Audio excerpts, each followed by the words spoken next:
നല്ല പോരാട്ടം പോരാടി ഓട്ടമോടിടാ, വല്ലഭന്റെ നല്ല പാത പിന്തുടർന്നിടാ. നല്ല പോരാട്ടം പോരാടി ഓട്ടമോടിടാ, വല്ലഭന്റെ നല്ല പാത പിന്തുടർന്നിടാ.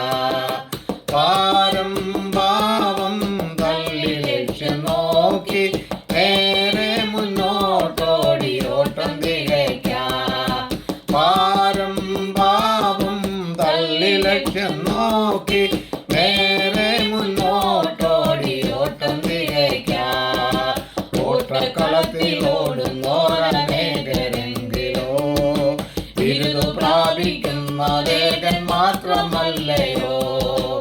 ഓട്ടക്കളത്തിൽ ഓടുന്നോരനേകരെങ്കിലും ബിരുദു പ്രാപിക്കുന്ന ലേഖൻ മാത്രമല്ലയോ.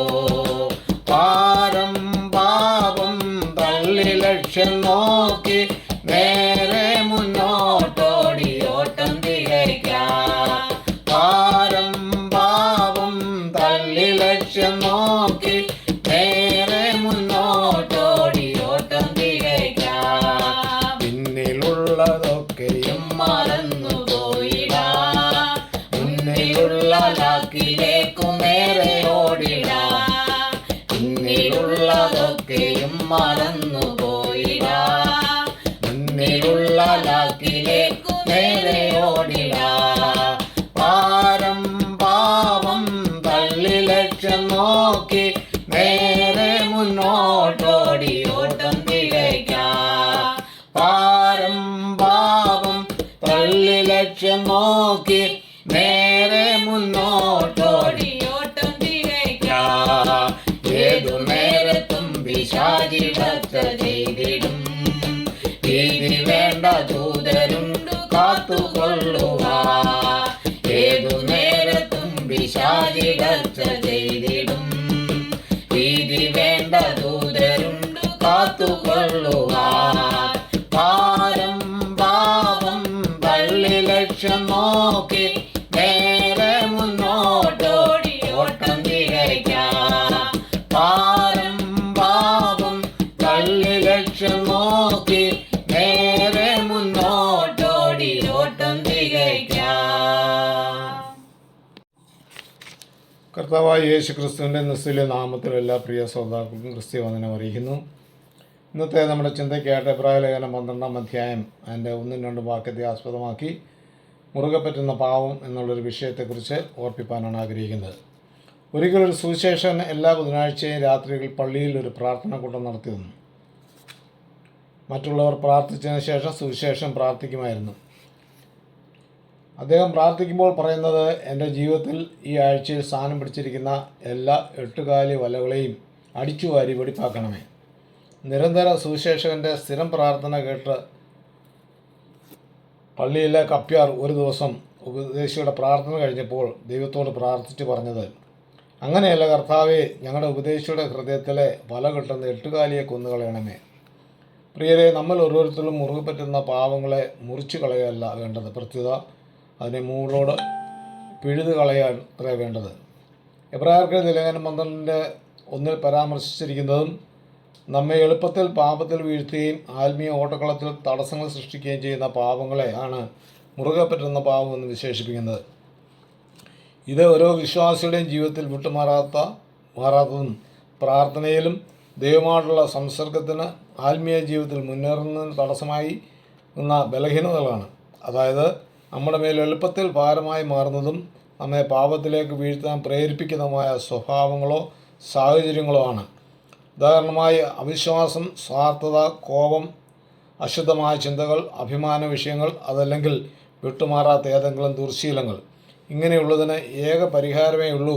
ദൈവവചനത്തിൻ്റെ അടിസ്ഥാനത്തിൽ ഇപ്രകാരം മുറുകെ പറ്റുന്ന പാപങ്ങളും ഭാരങ്ങളും എറിഞ്ഞുകളഞ്ഞ് യേശുവിനെ നോക്കി സ്ഥിരതയോട് ക്രിസ്തീയ ജീവിതമെന്ന ഓട്ടം സ്ഥിരതയോട് ഓടുക എന്നതാണ്. ഇതിൽ നിന്ന് ഒഴിഞ്ഞു മാറുവാനും വിടുവാനും ഉള്ള ഏക വഴി അതുമാത്രമാണ്. ഇങ്ങനെയുള്ള പാപങ്ങൾ പലപ്പോഴും ഒരുവൻ്റെ ആത്മീയ വളർച്ചയെ ഹനിക്കുകയും മന്ദീഭവിപ്പിക്കുകയും ചെയ്യും. മാത്രമല്ല ദൈവികമായുള്ള ബന്ധത്തിന് തടസ്സം സൃഷ്ടിക്കുകയും ചെയ്യും.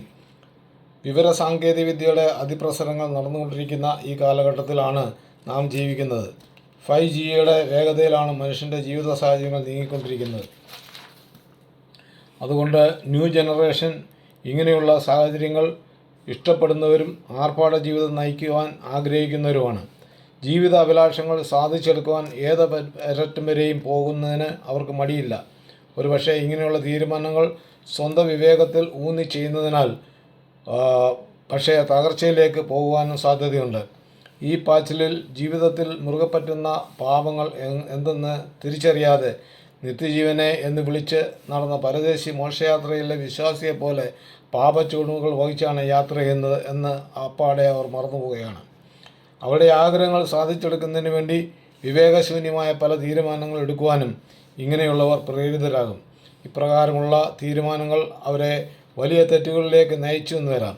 അങ്ങനെ സംഭവിപ്പാൻ കാരണം വിവേകശൂന്യതയാണ്. സദൃശവാക്യം 22:3 പറയുന്നത്, വിവേകമുള്ളവൻ അനർത്ഥം കൊണ്ട് ഓടി ഒളിക്കുന്നു, അല്പബുദ്ധികളോ നേരെ ചെന്ന് ഛേദപ്പെടുന്നു. ബുദ്ധിമാൻ്റെ ഹൃദയം പരിജ്ഞാനം സമ്പാദിക്കുന്നു, ജ്ഞാനികളുടെ ചെവി പരിജ്ഞാനം സമ്പാദിക്കുന്നു. വിവേകമുള്ളവൻ്റെ ഹൃദയം പരിജ്ഞാനം അന്വേഷിക്കുന്നു. ഇന്ന് അനേകർ സ്വന്തം കുറവുകളെ കണ്ടെത്താതെ പോകുന്നതിനാൽ ഈ കാലഘട്ടത്തിൽ പാപത്തിൻ്റെ അളവ് വർദ്ധിച്ചു വരികയാണ്. പുതിയ പാപങ്ങൾ ഒന്നുമല്ല വിഷയം. ചെറിയ പ്രായത്തിൽ തന്നെ വലിയ തെറ്റുകൾ ചെയ്തു വരുന്ന ഒരു തലമുറയിലാണ് നാം ജീവിക്കുന്നത്. ഒരു ദൈവജനനെ സംബന്ധിച്ച് അതായത് വചനപ്രകാരം ജീവിക്കുന്നവർക്ക് സ്വകാര്യ ജീവിതത്തിലെ കുറവുകളെ കണ്ടുണരുവാൻ സാധിക്കും. നമ്മെ ശുദ്ധീകരിക്കുന്ന നിർമ്മല വചനത്തിലൂടെ ദിനംതോറും ശുദ്ധീകരണത്തിലേക്ക് നയിക്കപ്പെടുവാൻ സാധിക്കും. ആകയാൽ മുറുകെ പറ്റുന്ന പാപങ്ങളെ വിട്ട് ഓടിയിട്ട് വിശ്വാസന നായകനും പൂർത്തിവരുത്തനുമായ യേശുവിനെ നോക്കി നമ്മുടെ ഓട്ടം തികച്ചെടുക്കുവാൻ ദൈവം സംഗതിയാകട്ടെ. നമ്മുടെ ദൈനംദിന ജീവിതത്തിൽ മുരിഞ്ഞു ഓർക്കുന്ന വലകളെ അല്ല നീക്കേണ്ടത്, പ്രത്യുത വലകൾ സൃഷ്ടിക്കുന്ന ചിലന്തിയെ ഇല്ലായ്മ ചെയ്യുകയാണ് വേണ്ടത്. ആകയാൽ ഉത്ഭവം കണ്ടെത്തി അതിനെ ഇല്ലായ്മ ചെയ്യുവാൻ സർവശക്തനായ ദൈവം ഏവർക്കും കൃപ ചെയ്യട്ടെ. ദൈവമായ കർത്താവ് ഏവരെ ഈ ചിന്തയാൽ അനുഗ്രഹിക്കട്ടെ. തിരുവചന ഭാഗങ്ങൾ തുടർന്നും ലഭിക്കുവാൻ ഈ വീഡിയോ ലൈക്ക് ചെയ്യുക, ഷെയർ ചെയ്യുക, സബ്സ്ക്രൈബ് ചെയ്ത് സപ്പോർട്ട് ചെയ്യുക. തുടർന്നുള്ള തിരുവചനങ്ങളുമായി നമുക്ക് വീണ്ടും കാണാം.